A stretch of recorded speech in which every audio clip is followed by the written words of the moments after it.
আসসালামু আলাইকুম। দেশ ও প্রবাসে কলিজার ভাই ও বোনেরা কেমন আছেন? আলহামদুলিল্লাহ, আশা করি সকলেই ভালো আছেন।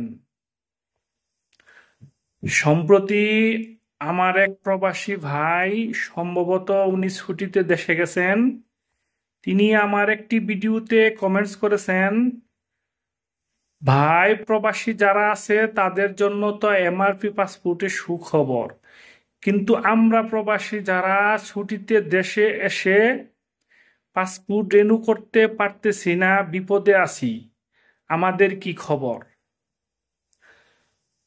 ক্লিয়ারলি সম্ভবত উনি এই ভাই ছুটিতে দেশে গেছেন, হয়তো উনার পাসপোর্টের মেয়াদ খুব কম, যার কারণে উনি এই কমেন্টসটা করেছেন, এবং সম্ভবত উনি পাসপোর্ট রিনিউ বা রিইস্যু করার জন্য হয়তো আঞ্চলিক পাসপোর্ট অফিসগুলোতে হয়তো সম্ভবত উনি যোগাযোগ করেছেন। তো যাই হোক, আমি এই ভাইয়ের উদ্দেশ্যে বলতে চাই, ভাই আপনাদের তো আমরা বারবার বলতেছি, ভাই আপনি যখন ছুটিতে যাবেন অবশ্যই আপনার পাসপোর্টের দিকে নজর দিবেন, পাসপোর্টের যেন মেয়াদ থাকে। কেননা বাংলাদেশে গিয়ে পাসপোর্ট রিনিউ করা বা রিইস্যু করা খুব কষ্টসাধ্য হয়, এই কাগজ সেই কাগজ।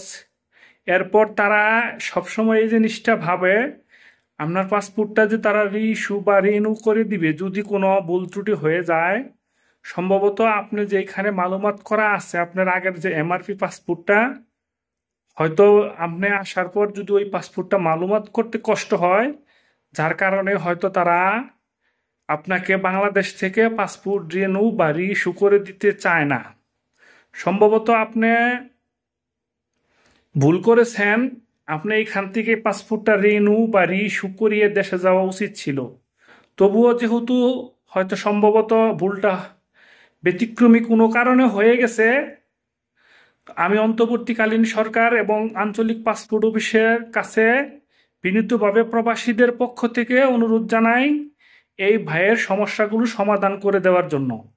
যদি যেহেতু সে বিপদে পড়ে গেছে অলরেডি, যদি সম্ভব হয় তার পাসপোর্টটি হোক সেটা এমআরপি, সম্ভবত এমআরপি পাসপোর্ট এখনো আবেদন করা যাচ্ছে, যেহেতু 2025 লাস্ট ডিসেম্বর পর্যন্ত আবেদন করা যাবে। আমি মনে করি এই ভাই যদি পাসপোর্টে আপনার সমস্যা হয়, তাহলে আপাতত আপনি বাংলাদেশ থেকে যদি আসতে নাই পারেন, কিন্তু বাংলাদেশ থেকে আপনি যদি সৌদি আরবে আসতে যান, অবশ্যই আপনার পাসপোর্টের ভিতরে যে এমআরপি পাসপোর্টটি নিয়ে আপনি ছুটিতে গেছেন, ওই পাসপোর্টটার কিন্তু সর্বনিম্ন 6 মাসের মেয়াদ থাকতে হবে। কেননা এটা বাংলাদেশের নিয়ম, বাংলাদেশ ইমিগ্রেশন পার হতে হলে আপনার পাসপোর্টে, যেই পাসপোর্টটি দিয়ে আপনি ইমিগ্রেশন পার হন না কেন, আপনাকে সর্বনিম্ন 6 মাসের মেয়াদ থাকতে হবে। হ্যাঁ, যদি আপনার এমআরপি পাসপোর্টটা যেটা আছে সেটাতে যদি মেয়াদ থাকে, তাহলে আপনি সৌদি আরবে বা বিদেশে ঢুকে যান, তারপরে ওখানে গিয়ে রিইস্যু বা রিনিউ করিয়ে নেবেন। আর যদি না ঢুকতে পারেন, 6 মাসের কম থাকে আপনার পাসপোর্টটির মেয়াদ, তাহলে আপনি যে কোনো মূল্যে আপনাকে পাসপোর্ট রিনিউ বা রিইস্যু করে আসতে হবে।